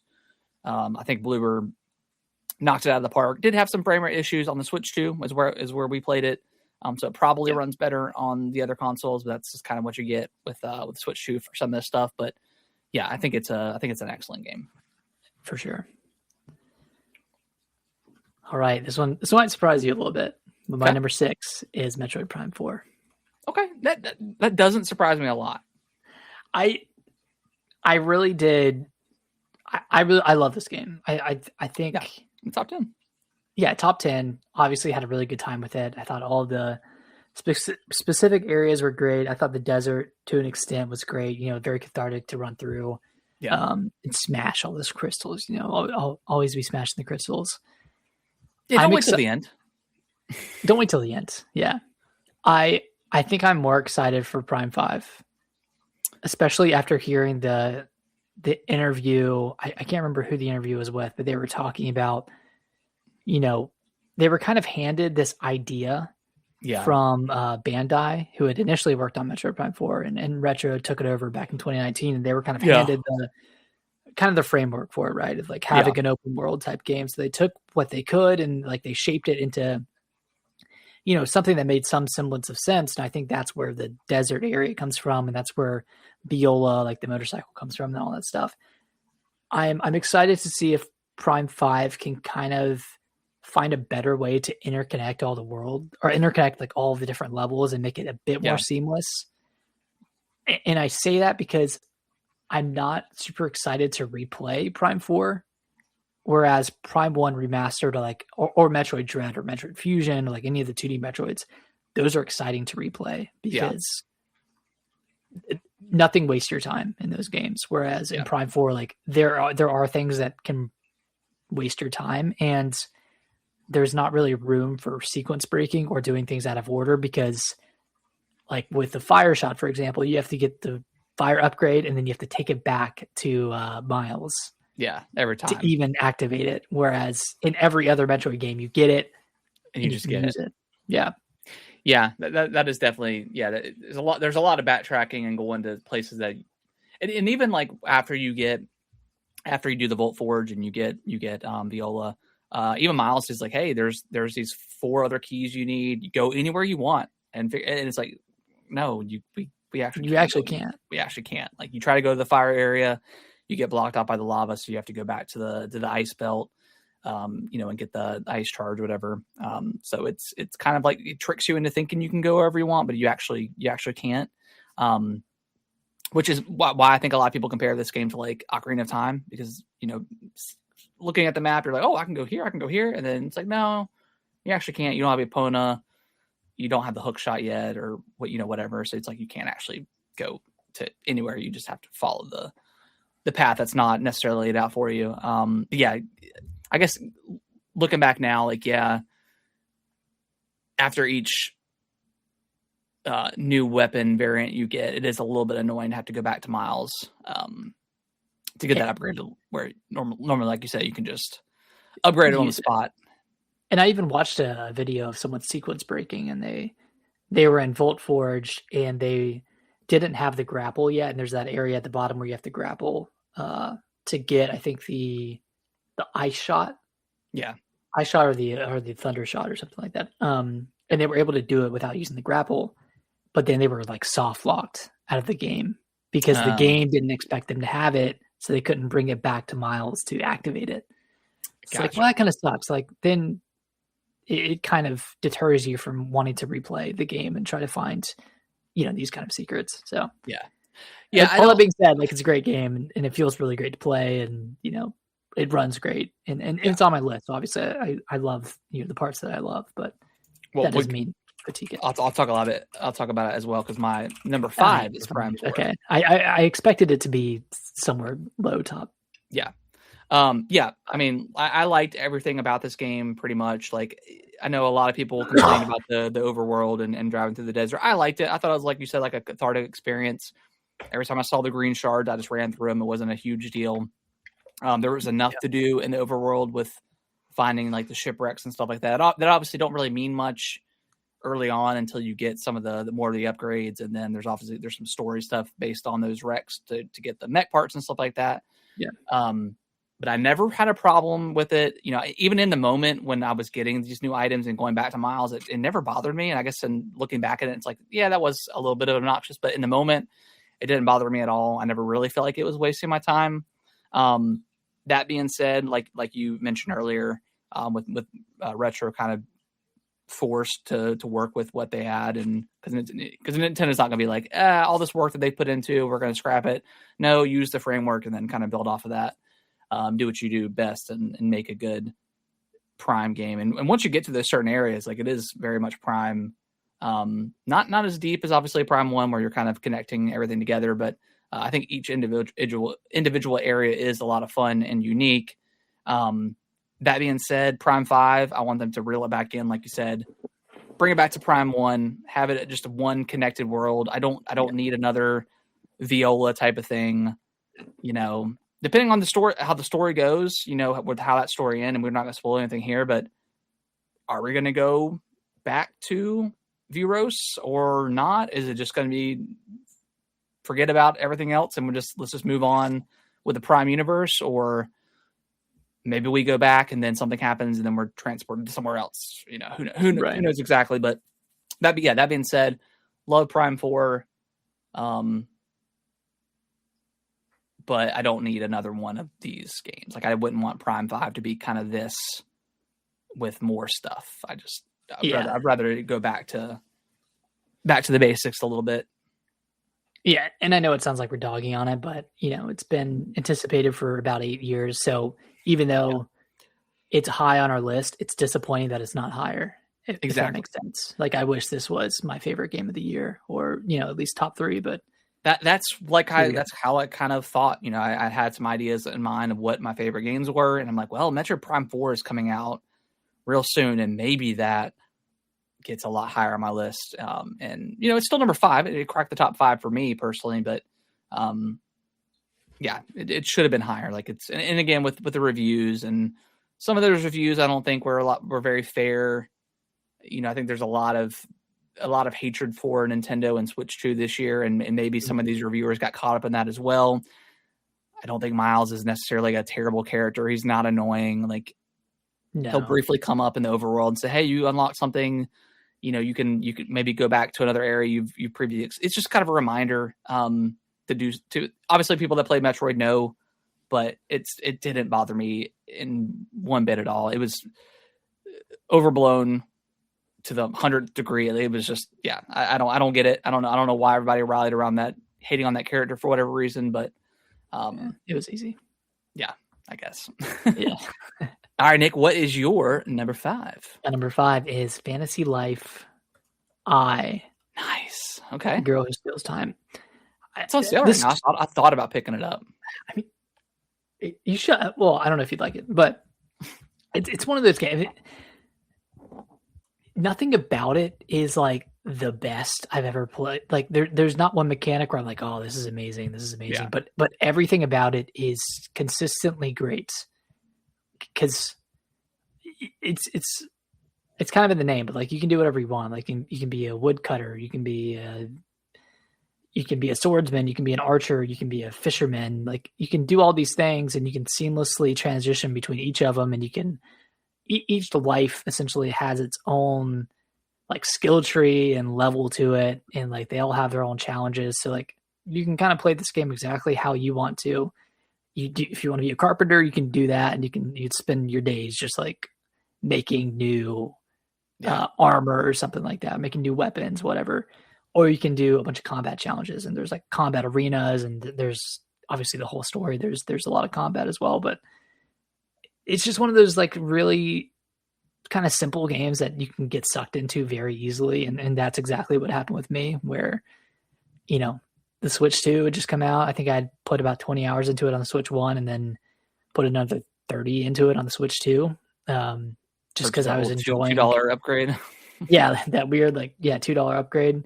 But I was just enjoying my time with it so much. I'd already finished the story, but I was, you know, trying to make the best weapons and trying to, you know, master all of the classes or master the lives. And then there's this whole town building aspect as well, kind of similar to Animal Crossing, where you can, you know, build your own town and like have your kind of companions live in that town as well. And then there's a whole roguelike mode that is fun in its own right. So there's really just a lot to this game. There's something for everyone. And then there's like this whole open world area that's completely separate from the main story that you can do in multiplayer if you want, or you can do it by yourself. But like that has its own thing, and like and there's an incredible amount of content in this game. It's kind of unbelievable how much there is. Talking about it makes me want to go play it. It's a good sign. But I think there's a free DLC out right now. It's like another roguelike mode in the open world. Yeah, that's what I heard. Check that out. But yeah. Cool. All right, what is your number 4? My number 4 is Hollow Knight Silksong. All right, higher than I thought. I was afraid it wasn't going to make the list. No, I had to finish it. If I didn't finish it, I don't know where it would have been on my list. Yeah.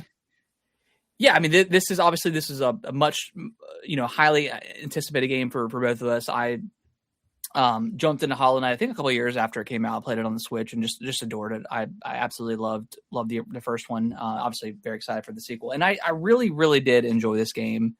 But I spent so much time being more frustrated than anything, where it's really started to take away from the experience. Exploring all that stuff, super fun. It's exactly what you expect from a Hollow Knight experience. Yeah.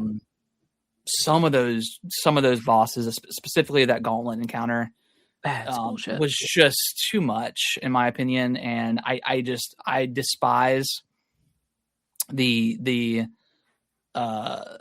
shard system they have in the game, where you, in order to use like your items, you have to have these shards, and for the most part it's fine, but once you get to a boss and you fight the boss 10 times, you're out of shards, and you need, I mean, unless you're just godly at this game, like you're going to need to use your items because they're really really helpful.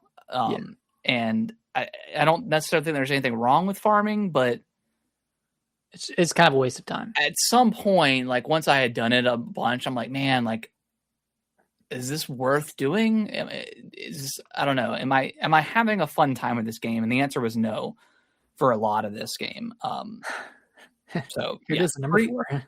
Yeah, pretty. Yeah.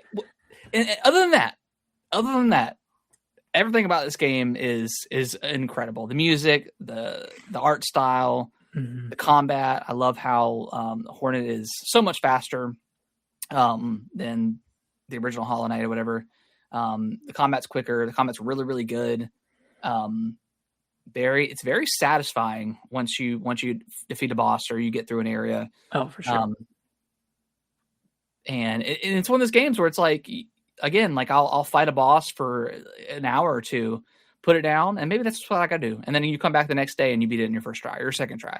But still, I spent, just so much time on that, specifically that gauntlet area. And then there was also Rovio, which was like the theater, also a very, very hard boss fight. So just a combination of being stuck on, that's the worst part, I think, in games like this, Elden Ring, Dark Souls, where for the most part, like you fight a boss, you die a bunch, like, oh, well, clearly I'm not ready. Let me go into a different path. And then you go on another path and you play for a couple hours down that path, find another boss, and then maybe beat it. Level up. And you level up, you come back, and then fight this, and then come back and fight the boss and you beat it. And you're like, oh yeah, I just need to level up.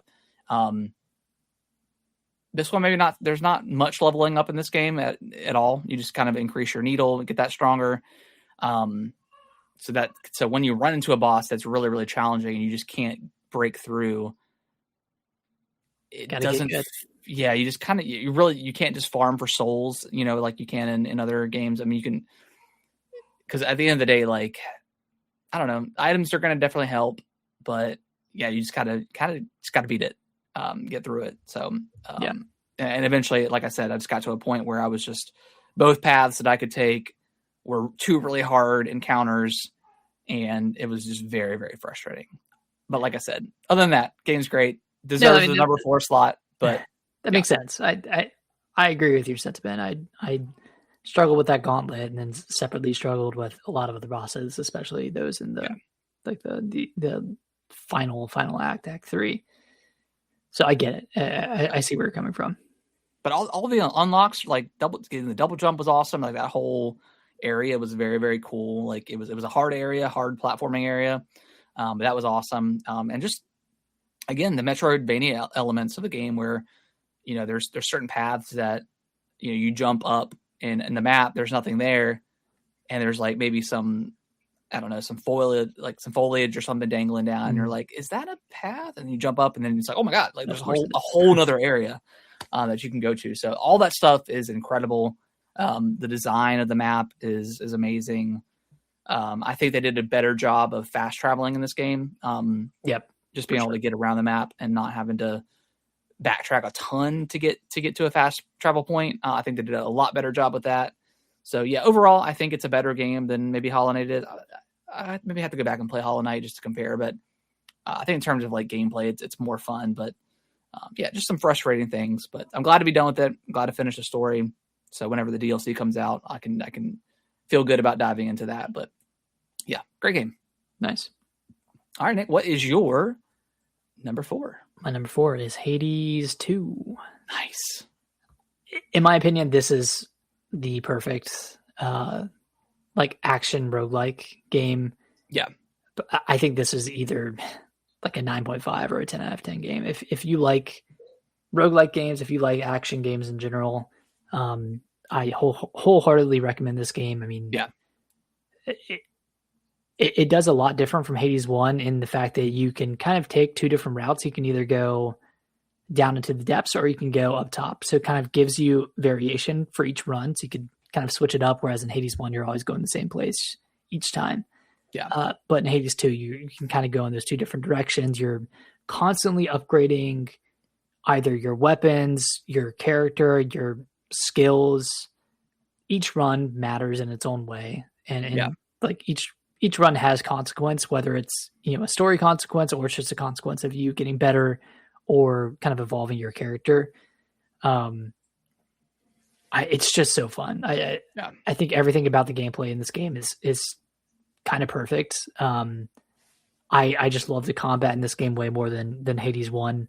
The story itself, I think it ends on a really weird note.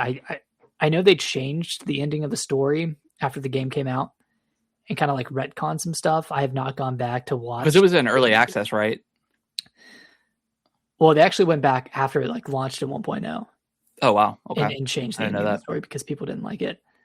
Very Mass Effect 3 of them. Very what? Yeah. Kind of like that. And I haven't gone back and watched like what they did.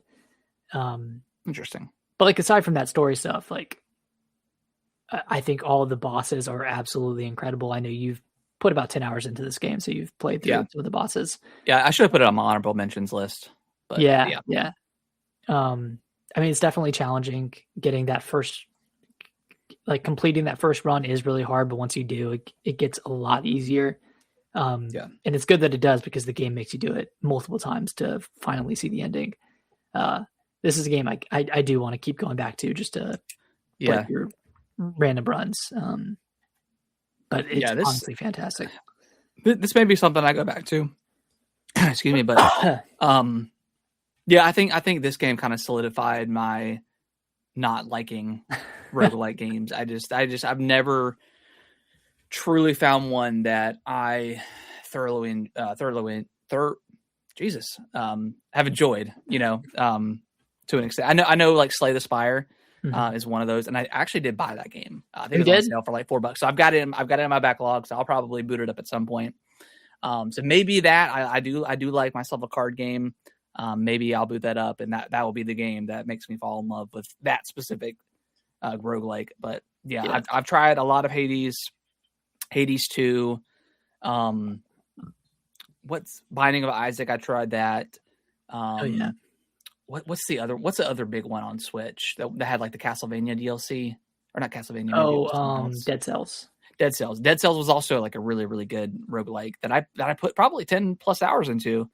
But something about them, just I get to that point where I'm like, man, like I feel like I'm wasting my time. And that's inevitably where I got to with Hades too. Like I did a ton of runs. I even got to like Hades, I think once or twice, and died on like its second phase. I'm just like, maybe maybe I'll throw it on like no die mode and just experience the story for what it is. But also like I don't necessarily want to do that either. So maybe I'll go back to it one day. I don't know, but yeah, it should have been on my honorable mentions list. I threw it on here now, but yeah. Nice. I can appreciate for what it is. Yeah. All right. What is your number 3? My number 3 is Shinobi. Okay. I think I know your number 2 and number 1 now. All right. Yeah, pretty much everything you said earlier about Shinobi, I feel the exact same way. This is probably my favorite 2D combat that I've ever experienced. That could change, like maybe once I go back and play the Prince of Persia DLC and get familiar with that game again. But I loved just every aspect of the combat. I loved all the parkour challenges. I loved all the different challenges that they have in the game, the boss encounters, the secret bosses that you can do. I like the fact that the game is level based, but also a Metroidvania game as well, where you go back and and unlock some new stuff. Yeah, I think it took me about 15 hours or so to 100% the game. So it's not a very long game, but it's challenging enough. Like there was definitely a few times where I got stuck on a couple of bosses, especially like towards the end, but it never felt unfair or if it never felt like I couldn't do it. And so, yeah, I think it's just an incredible 2D experience. If you like your Hollow Knights, if you like your Prince of Persias, I think it's right up there with some of the best of those. Yeah. And for sure. Obviously I didn't have a ton of trouble with the game with the combat and the difficulty. So I think that's probably why I put it above Hollow Knight. I just had a better time with it overall. That makes sense. Yeah. I think that makes a lot of sense. Yeah. All right, Nick, what is your number 3? All right, my number 3 is Hollow Knight. Silk Song. I thought this might have been maybe one place higher, but okay. So I think we might have I think our top 2 might be the same. We'll see. Yeah, and I think I do. I do share your same sentiment, and I've almost 100% of this game. I've beaten all of the bosses, so I've experienced the entire echelon of what these bosses offer. And I will say, like, the bosses in the last act are more frustrating than fun.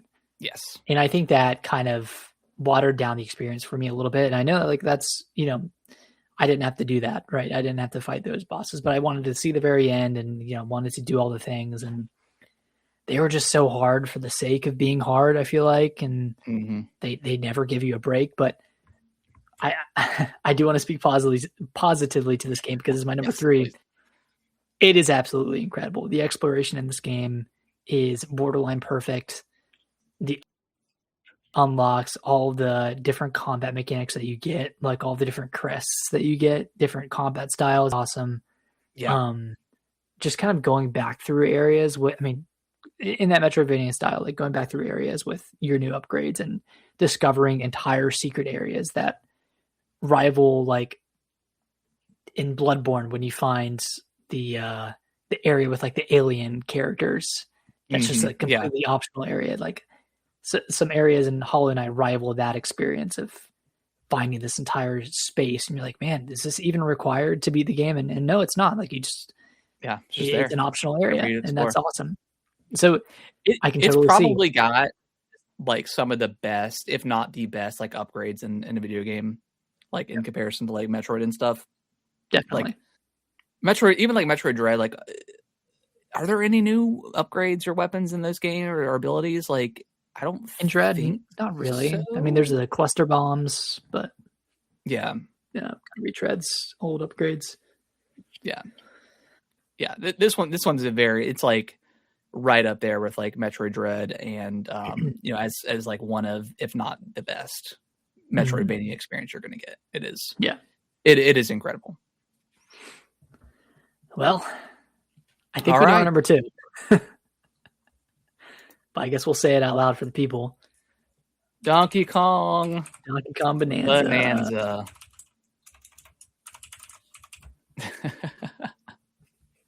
That's funny. Dude, this game was. I think what put this above Hollow Knight Silksong for me is just that Donkey Kong is straight up fun throughout the entire experience. Incredibly, like, it's just so cathartic to play. It's so fun. I think I 100% in this game did absolutely everything there was to offer and had a blast doing it.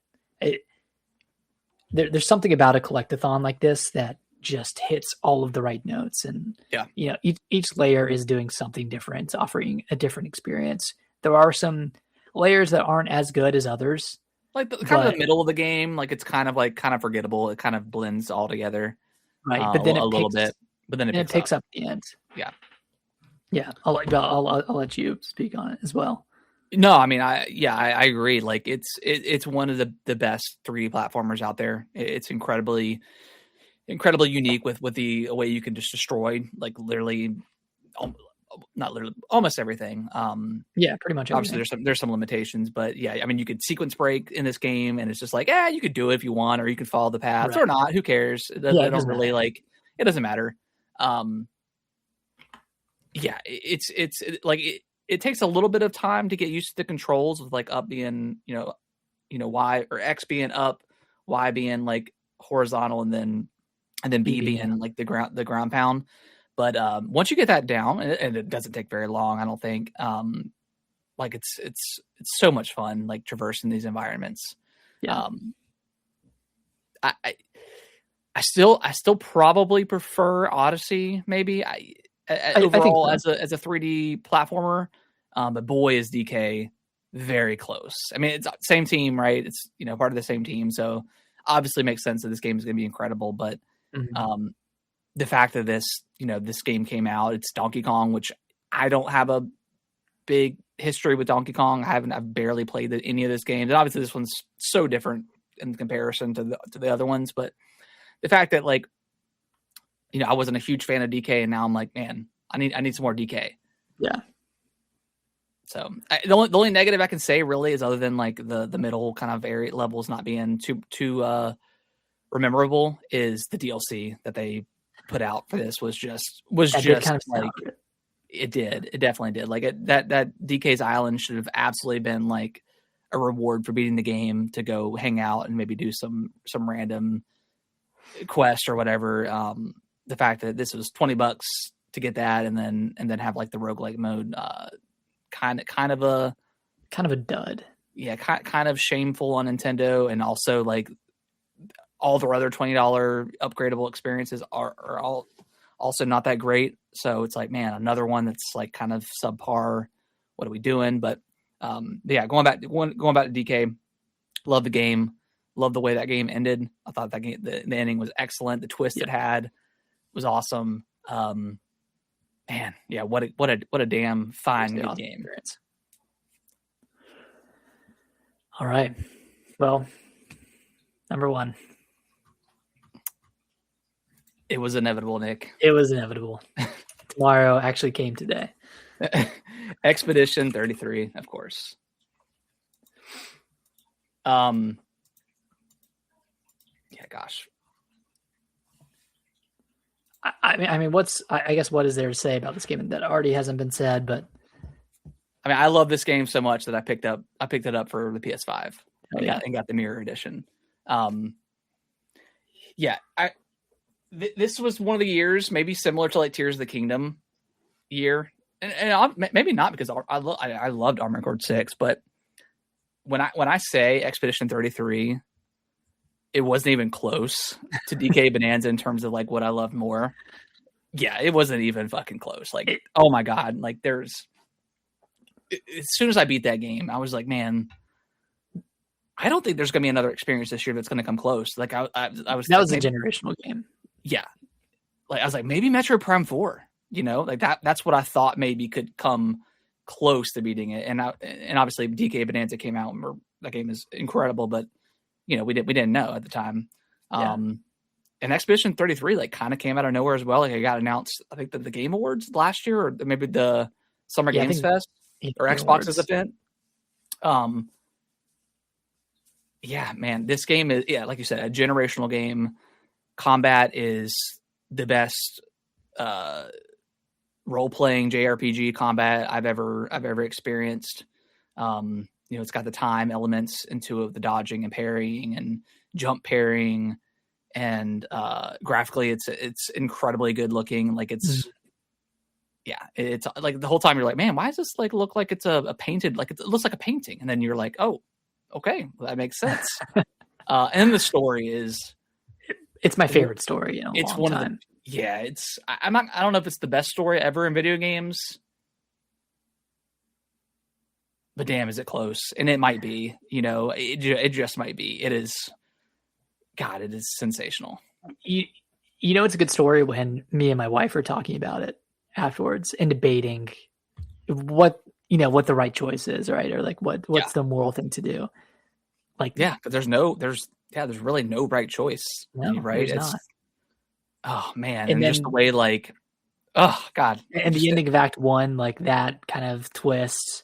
Yeah. And the revelations there, and like the revelation at the end of Act 2, and then obviously the ending with Act 3, like every single act in this game had a pivotal story moment that like made everything worth it.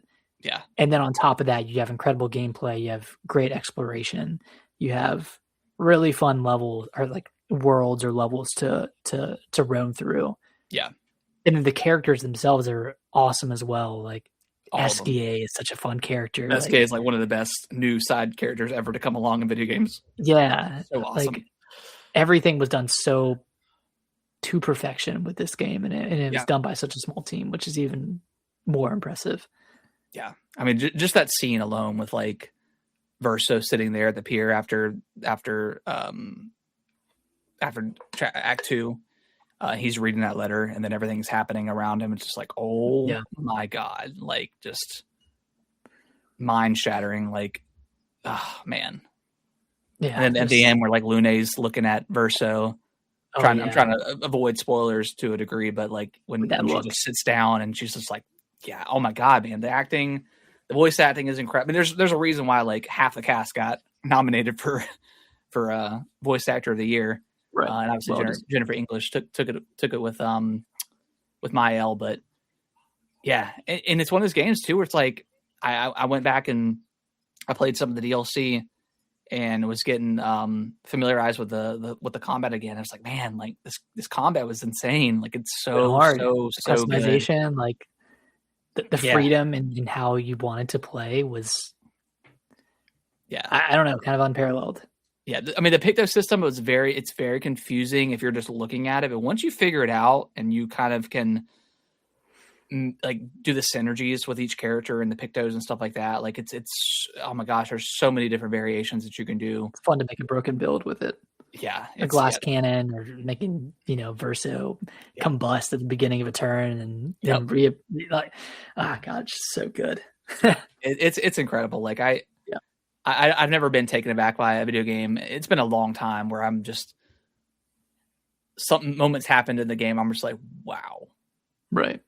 And then like the ending where I'm like, I don't feel good about what I chose. So I immediately rebooted the save and did the other way. And I'm like, yeah, I don't really feel good about this one either. Obviously I think in the grand scheme of the story, like this is probably the better ending, but also like I don't like it, Yeah. And I'm very excited for the movie that they're going to make as well, because I think that's going to crush it too. Yeah, I feel like that's because it's crazy because like they were talking about doing the movie before the game even came out. They already kind of greenlit it. I'm like, man, like is this game about to be like, is this game like, is this peak or is this trash? Like what are we doing here? I think it's a shame that like I think it got stripped of like one of its awards from the indie awards. Yeah, because they use like AI in their game or something. They use it conceptually, and I think they removed it once they actually made the game, which is bullshit. Like I think developers have been using AI for like since games were a thing, like or at least in some iteration. Yeah, at least since generative AI has been available, developers have been using it. Yeah, just not exactly Because I think saying it. What's Baldur's Gate 3 developer? Oh, Larian. They're under fire because they're talking about using generative AI with Divinity, and it's like, yeah, like we probably knew that you were doing. Like, at this point, I just don't think developers just say that they're don't talk about it. Just if you're going to do it, use it, and then make sure that you're also getting credit to like the actual artist. Like use that, like you said, they're doing like conceptual designs, and then kind of using that, and then they'll have their artists go in there and actually do the work. I just think don't say that you're doing that, because 99% of the gamers, I don't think they can like conceptualize why it's important to use stuff like that, or not. Developers don't use it, and it's just fine. But I think it's fine to use it as long as you're using it the right way. I think if it's used as a tool. Yeah, I just don't think gamers like are. They can't compartmentalize like that. Yeah, I don't know if they're like mature enough to like understand how it could be used. Same thing with like, I mean, we talked about it before, but like the Wolverine, like when that got leaked, and we were looking at very early builds of Wolverine, like there wasn't hardly any sort of textures or anything, and it was just kind of the basics of it. And people were like, "This game looks like shit." It was like, "Yeah, no, the game looks like shit. It's in development. Like, come on." So I just don't think they can comprehend some of this stuff of how game development like actually works. And I'm not a developer. I don't know everything behind the scenes, but I feel like I have got a decent enough grasp on how that stuff works, and where it's like, okay, yes, does it look a little bit rough right now? Of course it does. It's 2 years away from being ready to go, or to go gold and get on the market. So you kind of have to use your brain and be like, okay, let's give it time and give, anyways, but yeah. So I think people like to, I don't know, blow again, going back to Metroid, like blow stuff out of proportion when it's not really that big of a deal when it's been used for. Exactly. Yeah, I think so. All right. Well, congratulations. Yeah, let's recap. Nick, you want to go through yours? Yeah. So number 10, Avowed. Number 9, Chronos: The New Dawn. Number 8, Shinobi: Art of Vengeance. Number 7, Blueprints. Number 6, Metroid Prime 4. Number 5, Fantasy Life I. Number 4, Hades 2. Number 3, Hollow Knight: Silksong. Number 2, Donkey Kong Bonanza. And number 1, the winner, Expedition 33. And mine is number 10, Avowed. Number 9, Doom: Dark Ages. Number 8, Hyrule Warriors: Age of Imprisonment. Number 7, Silent Hill F. Number 6, Chronos: The New Dawn. 5, Metro Prime 4. 4, Hollow Knight: Silksong. 3, Shinobi: Art of Vengeance. 2, Donkey Kong Bonanza. And the winner is Expedition 33. Hell yeah. Congratulations to Expedition 33. Winning another game of the year. Another sweep. All right. And then, okay, Fantasy Critic has been all over the place this last month. We thought you were going to be the winner. Yep. And then I don't know what happened. I think some other games got reviewed. Some, I'm not quite sure. We're at 230. You're at 236 right now, and I'm at 238. So it's shrunken down a little bit. So I'm not going to declare a winner until the first, right? Because we can't. We got to let all the final reviews of whatever's coming in that's causing this disruption. But so we'll see. We won't declare a winner until, I guess, maybe until we actually do the draft for next year. So okay, yeah, we'll hold off and let the numbers speak for themselves. You never know, it can change. Because I was like I went from like 235, and then I bumped up to 240, and then you dropped down to like 235 or 36. Yeah. And then I think we've kind of fluctuated a little bit from there. So yeah, we'll let the numbers speak for themselves and let everything finalize, and get back to you guys when we draft. So yeah, it's been an interesting year. I still have confidence in my team to pull it out. Yeah, we'll see what happens. That being said, Nick, when do you want to do the draft? Do you want to do it next next Monday, the 5th, or because when do games start coming out? I guess that's the real question. Yeah, let's do next Monday. Okay. Yeah. All right. So we'll plan to do that. And then we can maybe talk through 2026 games we're looking forward to as we're doing that. Yeah, we can do that. Okay. What's I did have it on the topic of the week, but we can push it back for when we do the draft. What's one game right now that you are looking forward to playing? I mean, Resident Evil Requiem. Yeah. Easy money. I think that's gonna be a blast. Yeah. What about you? Obviously Resident Evil, but I'll pick a different one. I'm gonna say Gears E-Day. Yeah, that's gonna be good. I am so looking forward to what that's graphically going to look like, because usually back in the day, like Epic would always kind of like the graphical showcase would always be Gears, and Gears 5 just looks incredible. Obviously, it's who's the new studio? Coalition. Gears 5 looks absolutely stunning, especially that expansion or DLC they made for that one. Yeah. For Gears 5. But yeah, Gears E-Day looks great. We've only still seen the one trailer for it. Mm-hmm. Obviously, we know it's a prequel back to E-Day, back to Dom and Marcus. Can't wait to see that camaraderie again.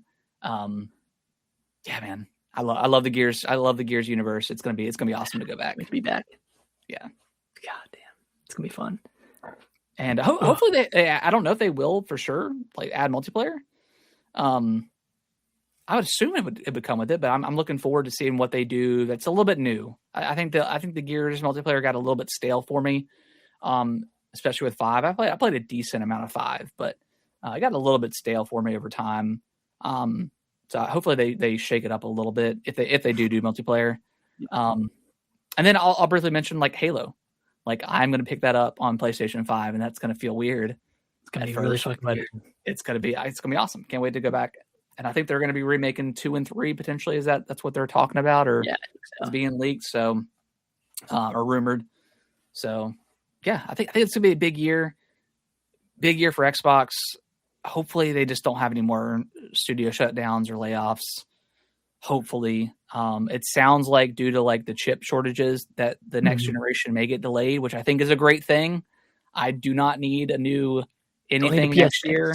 I don't need a PS6.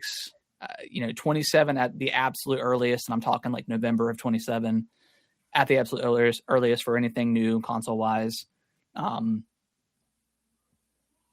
PlayStation Wolverine, I'm looking forward to playing. Other than that, I don't know about them. But I think this is going to be a big year for Switch too. Like, it's going to be lots of great ports. From previous generation, Metaphor, obviously, stuff like that. Expedition 33, looking forward to having that on the Switch too. And then hopefully Requiem comes out and runs great, like we mentioned before, and set the standard for Switch 2 and how games can perform. I think Ubisoft nailed it with Outlaws. I can't speak for Assassin's Creed Shadows. You've only played a little bit, but But yeah, I think it's gonna be a great year. It's gonna be a great year for 2026. It's gonna be a banger year. All right, guys. Well, I think Nick's got to go. Got to take care of the baby. Back to dad duty. We appreciate everyone that's been watching and listening in 2025. It's been a great year for video games, and we will see you next year. Bye-bye. Bye.